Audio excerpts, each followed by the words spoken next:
You're listening to All Talk Radio, Las Vegas, Nevada. Views and opinions expressed in the following program are those of the host and guests, and not necessarily those of the staff or management of alltalkradio.net.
And welcome to Synchronicity and Your Life. That's our opening song, Here I Am, sung by my co-host, Elena Rista. I actually said it this week first. Right. Very good. Yay, yeah. You're getting it. Yeah, I'm getting there. I'm remembering. Yeah, this is why they call it a talk show, because we actually have to talk. Wow. Yeah, I know. What a concept. What a concept. Yeah. So we are picking up where we left off last week.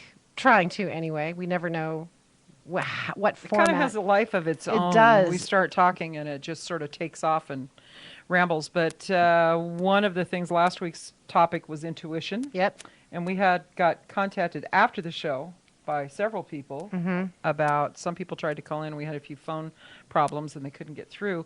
So we decided to, they are fixed. So if you want to call, the phone number is 702-609-7626. Or if you want to call in on Skype, you just go to Skype and look for All Talk Radio and you can call in from there. I'm just blaming last week and the mix-ups with that on Mercury retrograde. Sure. You know, it works. It's convenient. It's kind of like blaming the dog, you know. Right. Well, Mercury rules communication and travel and, you know, don't sign legal documents and all that kind of stuff. But, I want to say something about that because every time Mercury goes retrograde, which is a few times a year. It's quarterly. Right. Yeah. Yeah. So I run into people all the time that will say, oh, Mercury retrograde, and it's like there's this victim energy that happens, and really all that is, because I believe in as above, so below, as within, so without. Mercury is going retrograde, which means, well, that the planet is not moving forward; it's moving. It's kind of backing up a backward. little bit, yeah, on its orbit. Right. So. What it really means is it's not that it's going to create all of this stuff to happen to you. It's a for you situation. It's happening for you, not to you. And what's going to happen is because in the astrological world, Mercury rules communication. So that means those issues that need to come up for you that are around communication are going to start surfacing because that's the part of you that's asking to heal. Right. And so it's reflecting the inner part of you, not the outer part of you. Right, and it's actually been, at least here in Las Vegas, very violent. Mercury it's retrograde. Been a very violent time, but that's because there's some other things being reflected. There's there's other and you know, neither one of us are. Oh, we have a caller. She gets so excited. Yes, I do. That's a wonderful thing. Welcome to Synchronicity. Who's on the phone? Hey, it's Marilyn. Hi, Marilyn. How are you? I'm sitting in my car outside of the Art Institute, so I didn't get to catch what you guys were talking about today. Actually, we're going to be talking about intuition. Oh. Okay. What did you want to talk about? Well, do you have a question about intuition? Yeah, why are some people more intuitive than others? You know, that's a great question. I'll give my answer and then Lainey can go. I believe that some people are actually gifted at a very early age with a level of intuition. I believe a lot of people are, some more than others. Some people choose to develop it when they get older and others don't. Other people are still kind of in that box of, oh, it's of the devil and it's this and it's that. And it's really not. It's a gift. And God just, in my opinion, blesses some people more than others and makes others work for it. Yeah, I want to add to that in that I believe that there are certain things that some people are more sensitive. They're hyper aware to certain things.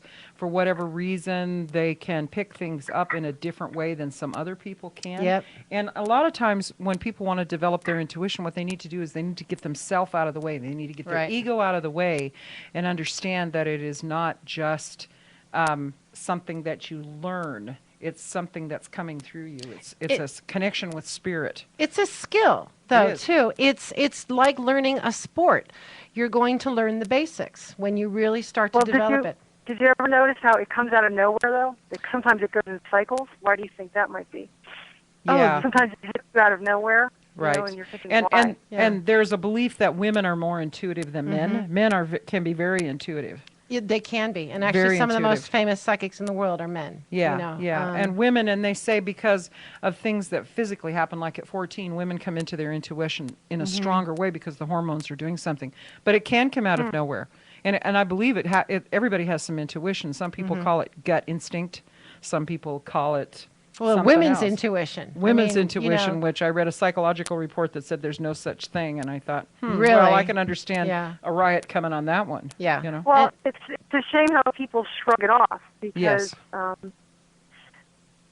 you almost wonder if you could teach people how to tune into, what not to shrug off. And actually, sometimes that's valuable information, right? You're absolutely right, and that is something that I actually do plan on doing in the very near future. Actually, is getting some intuition classes to teach, having people learn how to develop it in a safe manner.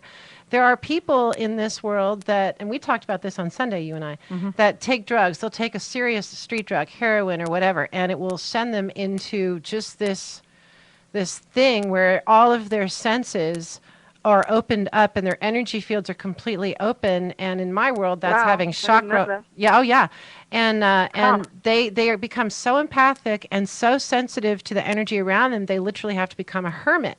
That's because they've not opened up their intuition in a safe and practical manner under guidance. Right. It's like an altered state of whatever. Well, then the Indians, they smoked stuff to sort of alter their consciousness, right? Well, that's the standard belief. Native Americans?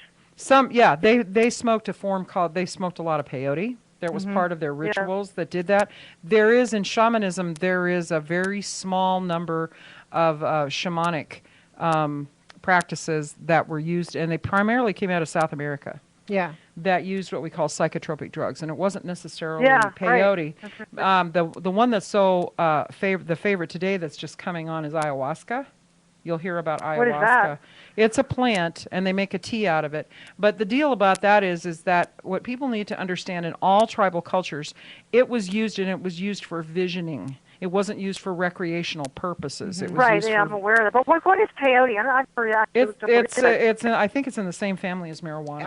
I'm not an expert on this. Isn't it just a little bit stronger than peyote? I have no idea. In the 60s. I have to look it up because it's not like an opiate or something like that. It's something else. I don't know. Well, interesting. Okay, from my perspective, being a shamanic healer, we look at everything as having spirit. So, plant medicine has a spirit.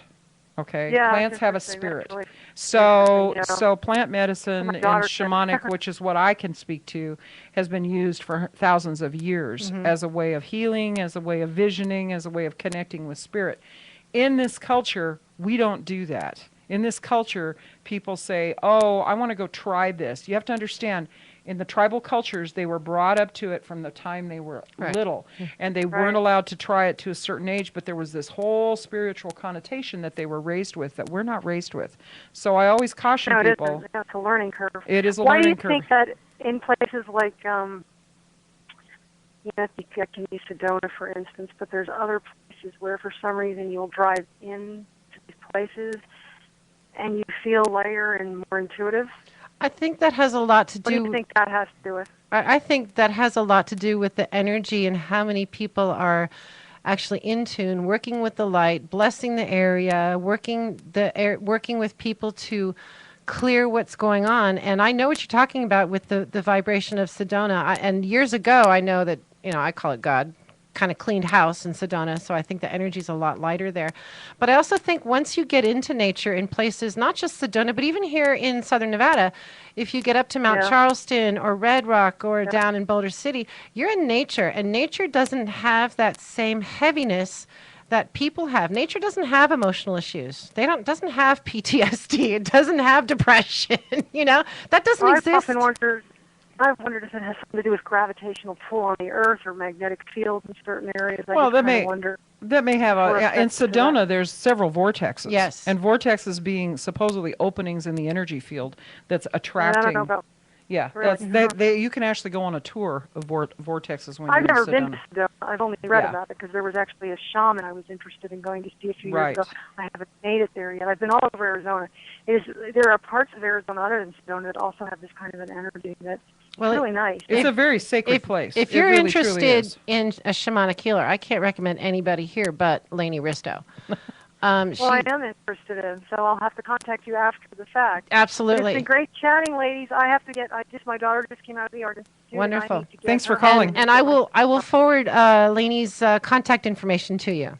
Yeah, please do. I will. All right, great. All right. Nice Thanks to for meet calling, you. Marilyn. All right. Bye. Bye. Those were some great questions. They really were. And back in the olden times, you're right. People were raised in a more balanced manner, and I think they were raised. The spirituality was part of the healing triad. We've separated that out. We've compartmentalized the medical, the psychological, the spiritual. Right. So now we have, it's starting to come back in with alternative healing, all the different modalities that you can tap into. Right, exactly. And I think it is very important that if somebody's working with an energy worker, spiritual healer, alternative healer, that person, that healer, have a very strong level of faith in their, not only in their abilities, but in the spirits that are guiding them, the angels that are working with them, because it really does depend on the faith of the healer. But I will also say that I've worked on people that don't believe in God, and the stuff hasn't worked. If they have just a little bit of faith, I can work with that. But if it's an atheist, it's a bit difficult for me.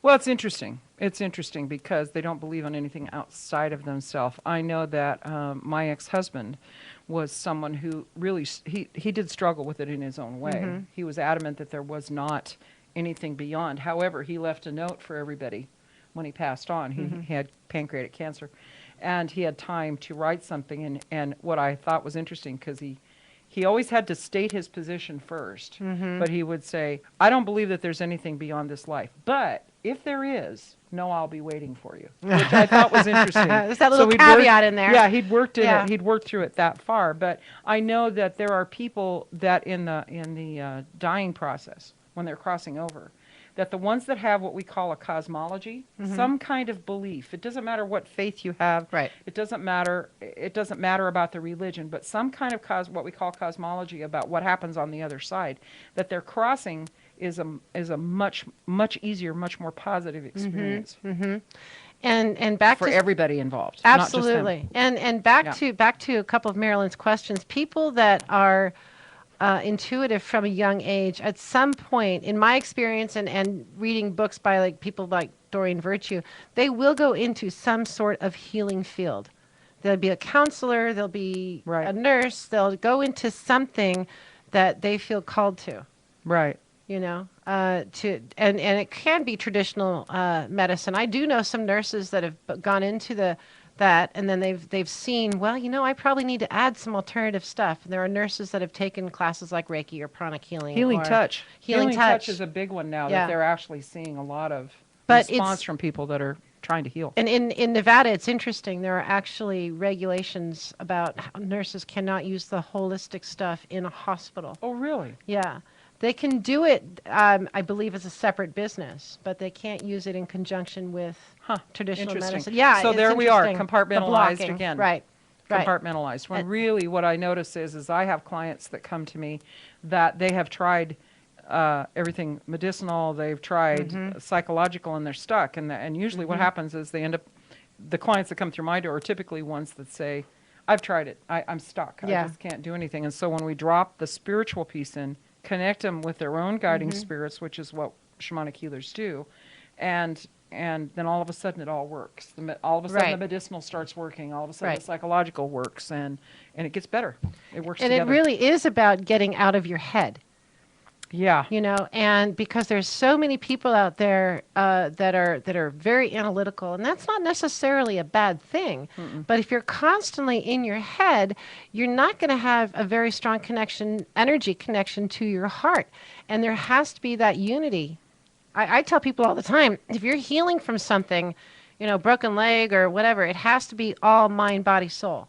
It works better. It works much better, and they're finding it with cancer patients. I know that the more different modalities they can bring in, they're seeing interesting things happen. And I think it's either the Las Vegas Cancer Center or the Comprehensive Cancer Center that is doing a lot of work with Reiki and having some of the energy the Caring Place. There. Caring Place. The Caring Place. Right. Yeah.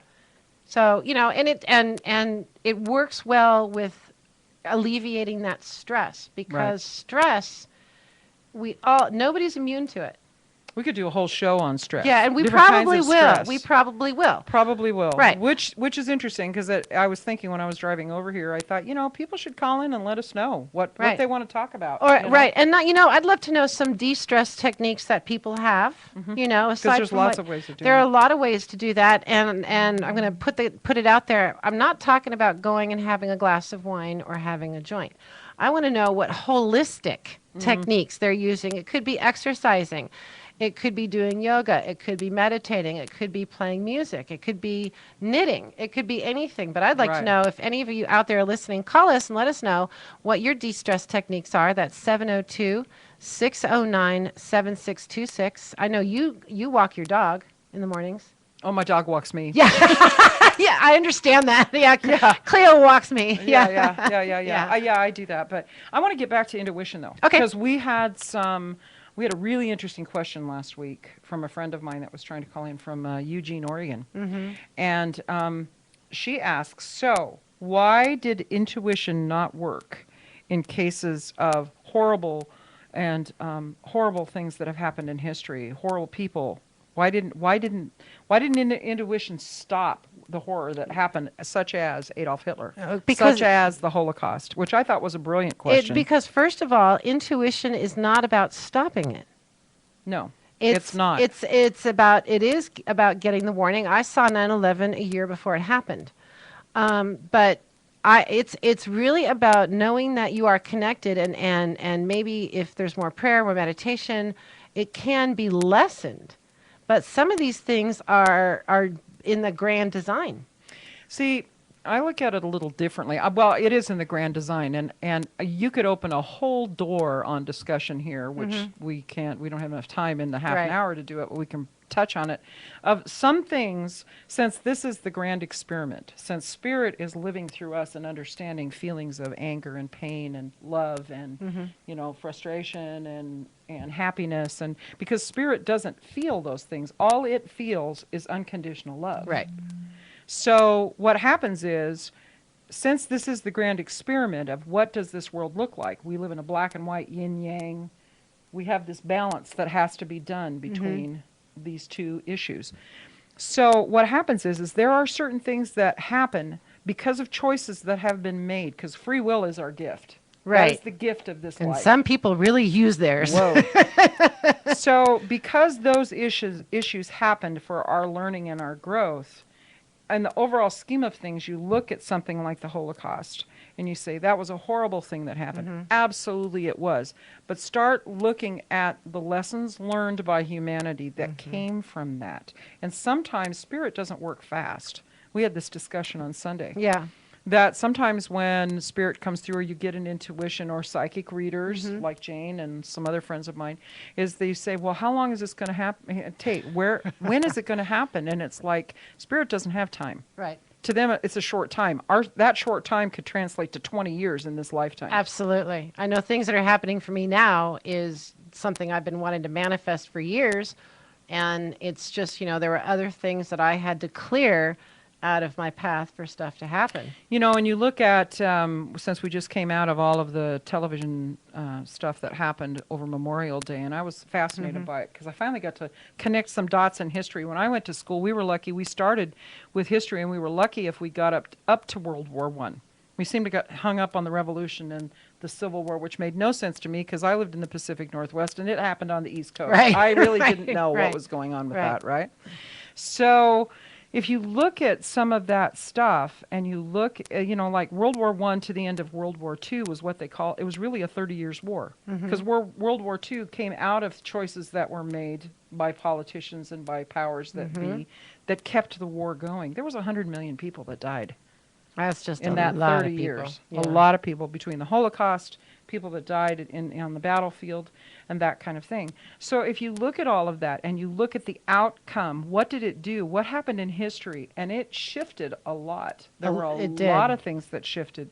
We had the Great Depression that happened during that 30-year span, and we came out of it and into a different time. Life never looked the same afterwards. Right. So now then we went into an era of where we were, it was a two-car family, everybody. It was one of the best times in history, was the 50s. We'll never see that time again because we were growing in a different way. Well, I think we were also kind of, people with Kennedy and all that call that the Camelot era. Even though we just come out of World War II, we were still a young nation and up until 9/11, relatively naive. So why did intuition, and I thought my friend's question was really interesting, because why did intuition not stop Lee Harvey Oswald? What would have happened if Kennedy now you're had going to get lived? into whole, I don't want to open any conspiracy doors on that one. Oh, I don't care about the conspiracy. Right. There was another piece that was stunning to me in one of the shows that I watched in World War II, is that at one point Hitler was actually in World War I. He was running across that area between the trenches called No Man's Land. Okay, he was knocked down by a blast, and when he stood up, there was nobody there, but he was looking down the barrel of a British rifle. Oh, and the guy let him live. And the guy didn't pull the trigger. Right. What was that? Right, and intuition obviously stopped that. Or, Something stopped it. Compassion, and we're always talking about we've got to have compassion.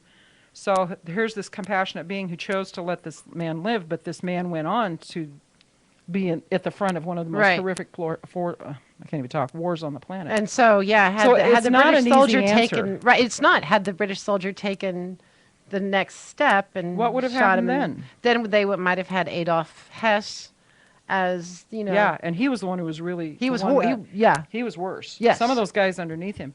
There were also there was intuition at play because there was a general that was high up in the rankings that didn't like the way things were going, and he didn't like the feeling of what was going on, and his intuition, I believe, was speaking.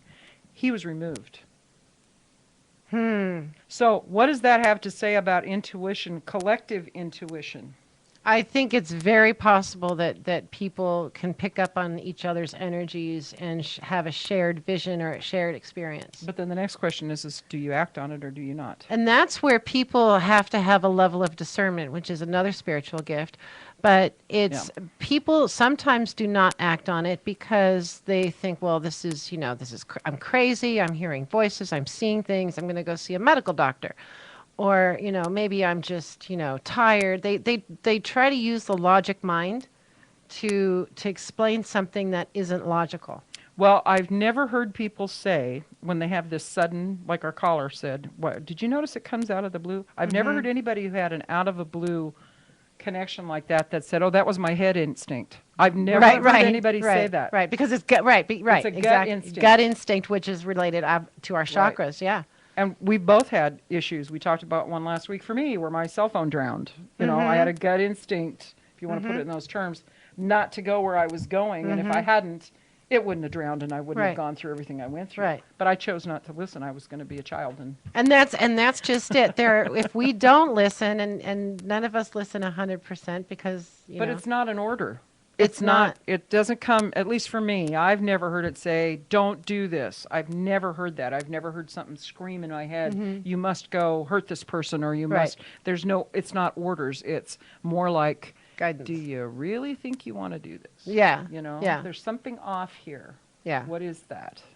Yeah, and not feeling connected, sometimes not feeling a situation is just as important as feeling it. You and I have had this discussion numerous times. And even now, things like decisions I have to make, I'll sit there and I'll say, I'm not feeling it with this particular place or this particular person. And that can be just as important. If you're not feeling a connection to something, there's a reason for that. If you're already connected to spirit and you don't feel like going there. A lot of people after 9/11 would say, I woke up feeling sick. I didn't feel like going to work. There's a lot of stories if you research. And that's how spirit was working to keep people from going to the towers. Yeah, there were some amazing stories of people that almost got on the planes, didn't get on the planes, would have been in New York, weren't in New York. Yep. There was a lot of that. The night before 9/11, I remember, boy, it's very clear to me. I was in my apartment. My husband and I were separated at the time. I was in my apartment, and usually my pattern was I would get in the evening, and I might be on the computer, or I might sit and watch TV and relax or whatever. Nothing I did that night was I comfortable with. Nothing. It was like I was on. So you're already feeling the energy behind it. I didn't know what it was, and I could not sit still. I couldn't, but it was more than that. It was like being ramped up and like I've got to go do something, but I don't know what it is. And finally went to bed. Just vibrated myself to bed basically, and woke up the next morning to a phone call from a friend of mine that went to work really early. He was a brave soul, since he called me so early. Right. But, and said, you better turn the TV on. And I turned it on just in time to watch the tower fall. Yeah. And it was amazing. And in that moment, I knew what I'd been feeling. It was like a disruption in the force. It was that kind of thing. And there's some amazing stories. The guy that was, remember this one? The guy that was checking one of the terrorists onto the plane. There was a man who checked one of the terrorists through, and there was something. He noticed something. He said, something's not right here. Something's not right here. So there were warnings along the way. There were warnings along the way. There's something not right here, but he let him through anyway. And then afterwards, I heard him on a talk show. Afterwards, he found out, I remember looking in the man's eyes, it wasn't right. There was something off. And he actually was going through PTSD because of that decision. And he's holding himself, holding himself responsible for when he's not. Yeah, when he wasn't. So I really do think that intuition is about being connected to a different reality, being connected to spirit in a way so that you can hear what's going on, so that you're working with the flow of life instead of against it. Absolutely. And in this culture, we're pretty disconnected from that between cell phones, television, I was going to say, a lot of that has to do with the progress that society has made, with technology. We have all these cell phone towers like you're talking about, all these things out there that are putting all this energy into the atmosphere. And it can energetically disrupt things. I know, and you and I have discussed this, I hear the earth hum, and I know there's people out there that hear it. And what it is, it's a hum. When it's normal and low, that's a good thing. But if it's outside your head, for me, it's like on the right side of my head, outside. But if it gets really loud and really concentrated, there's times I can't sleep or I can't function because it is so loud. That to me is a warning that something's going on, that I need to do some kind of blessing and send some positive energy someplace in the world. But there are those people that hear that earth hum, and I'm one of them. There's actually been studies done in England saying that they think people are hearing the nuclear power plant, or they're hearing this, or they're hearing that. What you're hearing is Mother Earth being upset with all the stuff that's going into Mother Earth. Well, see, I'm going to differ with you on that one because I don't believe that Mother Earth has those kinds of emotions. I think Mother Earth just does what she does. Well, I'm there's a tendency to make Mother Earth and Spirit humanize them with emotions. Okay, so I didn't say that right then. Well, I don't know if you didn't say it right, but I'm just going to take issue with it because I talk about Mother Earth all the time. Mother Earth does what she does. Right. You look at Chernobyl, and some of you have seen the show where they went back 25 years later after Chernobyl.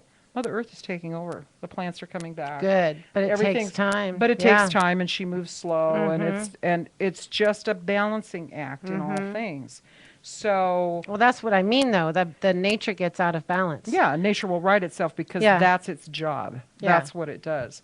So, shamanically, what I do as a shamanic practitioner is connect people with that web of life again. We used to, when we lived in tribes and wandered, and we had to follow buffalo or reindeer or whatever it was that we needed, because survival was a day-to-day thing. Right. Right. They had to be very in tune with what was happening around them. Right. And that's that intuition. There were no microwaves. There were no refrigerators. No. Hunting was done daily to feed the family. Yeah. And you couldn't store things. There wasn't such a thing as storing. I mean, they figured out how to dry things, but that was, but they were nomadic, you know, predominantly early way back. And then when it got to a place where they figured out how they could store food, then they could grow it and plant it and create more than what they needed. Right. But they were connected to the web of life. So for me, I think intuition is being connected to the web of life and being connected. Animals are connected to it. To the, well, I would call it something different. The consciousness grid. Yeah, I think whatever you want to call it. the same thing, right? Yeah, whatever you want to call it. Right. I remember in the Pacific Northwest in 1964, we had the Columbus Day storm happened on Columbus Day. I wasn't up there at that 100 time. mile an hour winds in an area we never experienced more than maybe 50 mile an hour winds. That actually, I was only 5 when that happened, but I did go to Willamette University in Salem, Oregon, and there was a storm in 1980. And Didn't hold a candle to that one, though. It was probably not, but it uprooted a 100-year-old tree on the campus because Willamette University is actually the oldest university on the West Coast. And it broke. The tennis fences blew all the way back to the ground. It was bad, but yeah, things like that those kind of winds, that's hurricane force winds. They don't generally happen in the Northwest. And the animals were acted differently that day. We lived on a small farm, and the sheep were out in the middle of the field at 3 o'clock in the afternoon, huddled in a circle in the field. Cows, on the other hand, went in the barn. They were not really the brightest bunch, but sheep were out in the middle of the field. And and that's not normal for sheep? No. Animals are very sensitive to that. The tidal wave that we had in Indonesia several years back, there wasn't that much, there was loss of animal life, but most of them went up away from the beaches. And my daughter was... So they're connected. They're connected to that. My oldest daughter, years ago, I put her in horse camp up on Lone Mountain, and we had, I don't know if you were here in Vegas, this is back in, I think, 2000. I wasn't here yet. Yeah, we had a really bad storm that year, and they called it the storm of the century or whatever. So Natalie got a picture of all the horses facing one direction. Yes. Because that's what they do as weather forecasters. So what are they hearing? Right, exactly. What are they sensing? What are they feeling? And actually, that part of Clark County, Lone Mountain area, was where the storm started first. Interesting. And my daughter was, it was flooded out. I couldn't get to her. Somebody else brought her down from the mountain. But yeah, it was and very horses flooded. are very spiritual anyway. If you talk to anybody that works with people, horses have this spiritual connection that people that go through abuse, PTSD, addiction, that horses will do that. So is that instinct or is that intuition? I think, I love horses, and there's a good group. There's Horses for Heroes, which works with the veterans to help them with PTSD. And I think the same lady also works with disabled children as well. But I think that's just a matter of horses are just about pleasing the person on the top and their unconditional love. And No. I've got a woman that when I was singing at the Fresno Fair for years, she would come every year, and she was a psychologist that worked with horses. Have a way of sensing where people are. And I know there's a lot of horse people out there. I've got a couple of friends that it's more than pleasing. It's that they know they have a connection with the person, and if they'll go with the person if they trust them, or they make that connection or they don't. And I saw with Natalie, dealing with her own stuff, when I put her to horse camp, that was one of the best decisions I made. Yeah. It moved her forward in so many different ways. To this day, she still wants to be involved with horses and eventually have horses of her own and help people and all that, because it really resonated with her. Yeah, it works really well. So I think horses are spiritual creatures. I think all animals they're connected more to the web of life than we are. But then that's my focus, is helping people reconnect so that they understand we're all connected. We're all on this web. Right. And when we fall out of it, that's when we have things that happen that we can't heal from, or we feel like we can't heal from. Right, but it takes somebody else that can look at that through energy and neutrally, not judging it and saying, well, this is a different perspective on this particular thing that you're working on. I do say that all the time, but they say that shamans see with their heart. They see the truth. They look through everything and see with their heart to the heart of the other person. I think that's what healers really need to do. I wouldn't Good limit. ones. I wouldn't. Yeah, I wouldn't limit that do. to shamanic healers. But I think people have to have that sense of inner peace and unconditional love in their own heart and soul, to be able to look at the person across from them and say what's going on. If you've got a healer that's got some internal conflict going on, that's going to be an issue.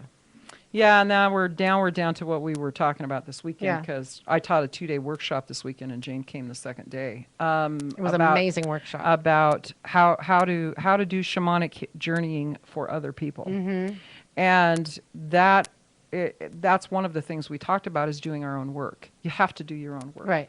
You can't just go out there. In my book, you just can't go out there and say, okay, now I have this certificate, and now I can work on people. If you've done your own work, if you're, in shamanism we call it, if you're a hollow bone, so that spirit can come through you, and because it's not the person that's doing the healing, it's spirit that's working through that person. Right. And it's not demonic, and it's not evil and all that stuff. It can be, but it's a choice. Well, it can be, but if you're feeling that inner peace and you're not feeling that internal conflict, that's working with the light. Right. So intuition is a tool for that. I mean, we had it at the end of the show last week.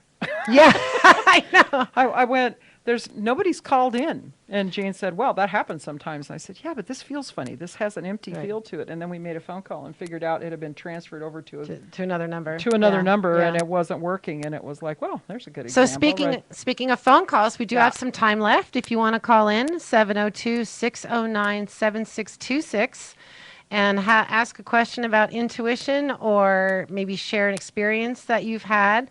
There are people that do get visions and are not professional healers. And if you're one of those, it's okay to call up and ask. And it's not just visions. Right, it's not. You can't leave me out of the scenario. Right, I'm sorry, but that tends to be the norm. I know. There's empathy, there's clairaudience, there's clairsentience, there's a lot of different gifts. If you hear things, if you have a feeling, because I'm a sensing feeling backed up by hearing, it's very rare that I get a visual on things. When I do, it's usually in living color. It's quite stark, because I don't see it that often, so... Yeah, it just happens. It's clairsentience and all of that. I mean, those are fancy words for, You see things for and you knowing. hear things and right. you know. Right. Gnosis. Yeah. And intuition, wasn't your definition last week, knowing something without a logical knowing something without using reasoning to get there. Yeah. There's no cause and effect. It's just like, I know with this. And with intuition, you can take this down to a gut level, like the guy at the airport. Yeah, I knew something was wrong with that person. People actually use it when they say, oh, I knew you were calling without having caller ID. Or I knew I shouldn't have gone there today. People say that a lot. They look back and, I just wasn't feeling it with him or her, and it wasn't working. Well, I had a client I was working with last week, and gave some homework that they needed to do before our next conversation, and said, just call me whenever you finish this. It doesn't matter. It doesn't have to be in a week. I didn't want to put a time frame on it, because it's about working with grief. And so yesterday, I was thinking, wow, I haven't heard from this person. I probably should give them a call. About 15 minutes later, here comes a text message. I'm ready to. Yeah, that happened to me. I'd been thinking about somebody that had lost my contact information, and then I hadn't spoken to him in a year and a half, and then boom, he called me. There's something that you said when you talked about it. You have to have that inner peace and unconditional love, and that takes some work. That's really about healing the inner heart, healing the soul, making the connection between your personality and your spirit so that they're at one.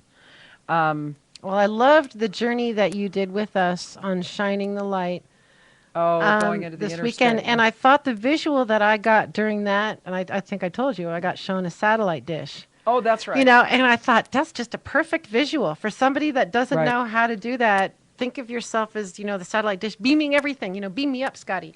Yeah. And that to me made a lot of sense. But you said it's going to come to you in a way that makes sense. It will. It will come to you in a way that makes sense to you. Whatever your background is, whether there's a religious background or or not, or if you believe in nature, and nature will come to you. It's something like that. But if you think of your heart as a satellite, you can just... I haven't really looked at it like that, I have to say. I did want to bring something up, though, because back to unconditional love and inner peace. It's one thing to say, I'm going to have inner peace now. And it's another thing to actually feel it. Yes. And a teacher of mine, who's also a mentor and a friend, shared, and she's been doing shamanic work for years, shared a journey that she went on where she had passed on, and she was standing in front of whatever, God, St. Peter, whatever her vision was. And she was standing there looking at her good works, and she felt all of this unconditional love coming to her from Source, from totally accepting all of the flaws, all of the failures, all of the things that she judged herself for. And she heard a noise, and she looked to her right, and Adolf Hitler was standing there, receiving exactly the same thing, which is amazing. That's the kind of thing that you hear about when people, you read about it all the time. I heard a mother on, I think it was the Oprah show, her son had been killed by someone in a gang fight. The guy who went to prison for it, she went and forgave him at prison, and then he came back and lives next door to her. Yes. And they have this relationship now. And that's unconditional love. Yeah. But what my teacher friend said she understood from that, because at first she went, well, that's not right. He was this horrible, blah, blah, blah, blah, blah. But then she got it. That's who spirit is. That's the unconditional love. That's what we're going towards. Can I say I have that all the time? No. Well, I can tell you I get upset. I get mad at people. I get, But that's because we're human. We're human. That's human. this experience that we're living in. Right. But I think one of the biggest displays of forgiveness that resonates with me is the Amish school shooting a few years ago. Yep, there it is. And that person went in and shot those kids. And the Amish, I mean, let's talk peaceful people. They chose not to press charges. They publicly forgave him. Yeah. And then they said, we're not going to talk about this. They're not going to say anything negative about him. And there's a deeper level on that. You don't want to bring that energy in again. So let's take it back to my question, the question from my friend in Eugene, Oregon. So why was intuition not there? Why did that incident happen?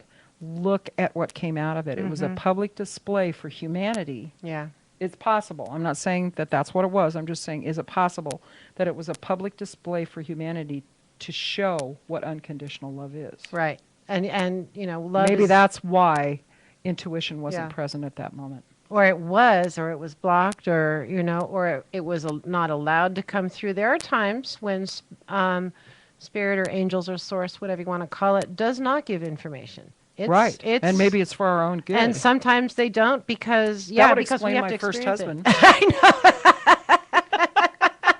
I'm not sure anything can explain that. I don't know. But at the same time, he taught you the lessons, and I know you had some pretty hard ones with your first husband. Yeah, it was a rough one. And Yeah. I can honestly say I started valuing my own worthiness from that point forward. It was a long road. And that is something a lot of people struggle with. They struggle with low self-esteem, low self-worth, and then we try to find this balance between, selfishness and healthy self-interest. And selfishness, as we were saying, I think on our first show, can lead to narcissism, completely unbalanced, yada, yada, yada. Well, there's an intention there for personal gain somehow. Right. When the selfish, and so we had a couple of people this weekend that said, "Oh, I don't want to be selfish." Right, but it goes back to a healthy self-interest. The healer or the person has to take care of themselves, and like you said this weekend, even if they're in a caretaking field, nurses, doctors, therapists, they have to take care of themselves. Even law enforcement, fire department, firefighters, they have to take care of themselves. So I have to give them my rules. Okay. If you live by the Prime Directive, Star Trek fans, right? Do not get involved in another planet's evolution, in this case a person, right? And you do what they tell you on the airplanes before you take off. Know the exits. Put your gas mask on before you put it on somebody else. Right. Even if you just do those two things, your life probably would even out a little bit. Right. And then there's the picture that I actually did save to my phone from Facebook that we brought up that was going around all last week. Oh, I loved it. Yeah. And it says, every time you feel yourself getting pulled into other people's nonsense, repeat these words: not my circus, not my monkeys. Yep. And this is a Polish proverb. Well, my Polish friend is asking her sister if there is such a thing. But whether there there is is or now. not, I don't care. But it was great. There's always going to be drama. But the thing is that it's a matter of, you can look at it and say, I recognize that, I'm not going to feed it. Right. And so at some point you can turn around, instead of being the person involved in somebody's drama, and realize what that lesson is. That's when the relationship shifts to student-teacher. And I think that teaching people intuition, because I always thought that was an interesting notion of teaching people intuition. Yeah, it's not really the right title. It's not. It's like empowering. how do you develop that? How do you develop your intuition? Yeah. How can you bring that up in your awareness? Yeah. You know? And that's what it is. It's higher awareness and lower awareness. If you can look at a situation, if I knew now if I knew then what I know now in my first marriage, and I did know, because I remember walking down the aisle thinking, I think I just made a huge mistake. Oh, see? Yeah, see? Intuition was giving you. Listen. Yeah. Knowing what I know now, if I were to do, well, I wouldn't be in that situation anyway, but knowing what I know now, I would have stood up in front of everybody when the minister said, does anybody object to this, whatever they say? Right. I've heard it a few times. You'd Right. think I'd remember it, But does anybody object to this man and this woman coming together? I would have said, yeah, this woman right here. Yes. Yes. And then I posted something on my Facebook page within the last 24 hours about, inner peace is when you stop allowing your emotions to control the situation. Yeah, who's running the show? Right. The monkeys or the... Right. Because, you put the monkeys in charge and we're going to have a crazy world, And one thing I was thinking about, I really did want to mention, is that I think part of developing intuition is beginning to recognize when it's truly intuition or is it coming from fear. Yes. And it's also the ability to detach from your own life and become an observer and say, wow, I really did that. Okay, I'm going to not do that anymore. Yeah. Or what did I learn from that? Yeah. And if you don't learn, then what happens? You repeat the same mistake you get over married and again. over.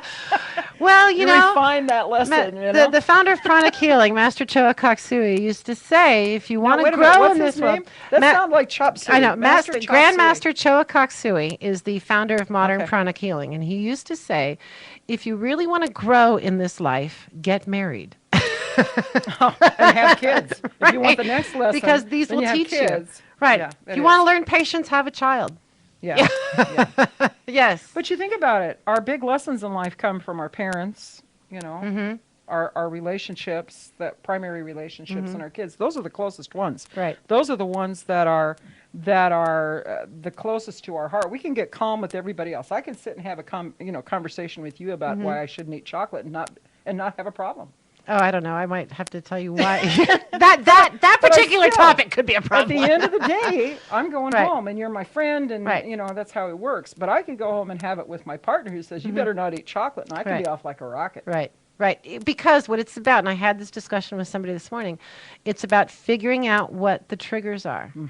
And a lot of times it's because we're refusing to acknowledge something, refusing to do some sort of process. And I know you and I lately have been working with a lot of grieving, people grieving relationships. There's a lot happening right now. Yeah, but it's about, if somebody dies, you go through the grieving process, but if you don't go through the grieving process, it does slow down a part of your life. And there's grief for friendships, there's grief for relationships, for people dying, for animals dying. And interestingly enough, surviving grief is not as much about going through your head, just like intuition. It's about feeling it through your heart. It's about allowing it. It's about allowing it. So now we're back to intuition and allowing. The art of allowing. And interestingly enough, too, this weekend, there's people that have to give themselves permission to do things. Permission to have fun, permission to heal. They're very permission-based in their own life. And I saw that this weekend at your workshop. I thought that was interesting. Really? Yeah. What did you see? Yeah, I'm not going to mention names, but just, a couple of people that felt everything in their life had to be permission-based. Yeah, and that's an interesting set of beliefs to make us feel safe. Yeah. that we need to feel safe, and we just don't trust the situation. And I trust a lot of things like I didn't used to trust it. Some of those aren't trust issues anymore. Because it's not about trusting people, and this is where people with trust issues kind of look at you and sit there and go cross-eyed. It's about trusting, like you said, the situation, feeling it, and ultimately trusting spirit. And now we're back to trusting your intuition. Right. How do you know when to trust it? They go hand in hand. Here's the great thing about that, and this is what I tell people about intuition. You can always ask for confirmation. Yeah, I'm always telling people, if you didn't understand what your spirits were telling you or what was going on, then go back and say, excuse me, I need a little clearer. I need it in a postcard, yeah. Common or forms. Neon lights, Yeah, right. Common forms of confirmation are goosebumps. Or what I tell people, another way to do is close your eyes. If you're seeing you can ask for bright white light to come in for confirmation. Some people get a feeling in their gut. That's the one you hear about the most. Yeah. So that gut response, that gut feeling, or the hair on the back of the neck. Yeah, the hair on the back of the neck. Yeah. So these are all responses, and it's okay to ask for confirmation. And people, you and I check each other. Does this feel right to you? And we do that because you may be in a situation that I'm not attached to. Right. And I can look at it in different ways. And I'll tell you, intuition can fall on its face when you're nose to nose with your child, arguing about something, or a spouse, or it's like all the great intuition, all the inner peace, and it goes right out the window. It does. And you're going, whoa, I got work to do here. Right, right. Well, we're almost out of time. So I'm Jane McGuire, and I'm a pranic healer here in town. I'm also a meditation teacher. You can reach me at pranicjane59@gmail.com if you're interested in setting up an energy appointment. My website is almost up. The beginning of it. Well, that's almost good. Up. Now you're saying it's almost up. It's just been working on it. I've been working on it. I worked on it today. I need a few more things. It's actually published, but it's not looking like it doesn't look quite the way I want it to yet. So when I'm up and it's up, but if you search Jane McGuire, it'll come up, which is a good thing. Yeah. And you are Elena Risto. Yep. Some people know me as Lainey Risto. That's my singing name. And I actually have two websites. One of them is www.shamanicsong.com, and the other one is laineyristo.com.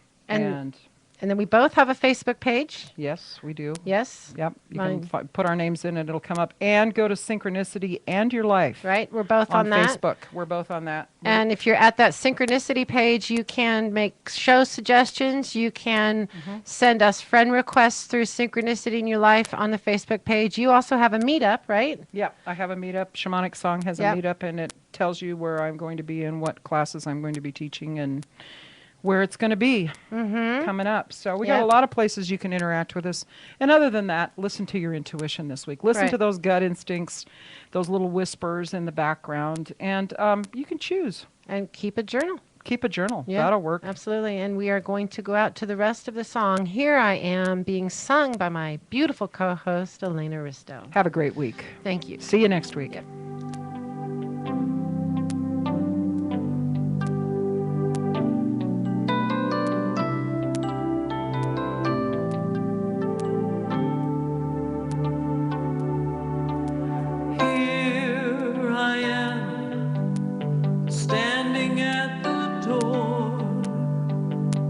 Looking back at life as it's been before, holding on to things that might have been, knowing that this day will never come.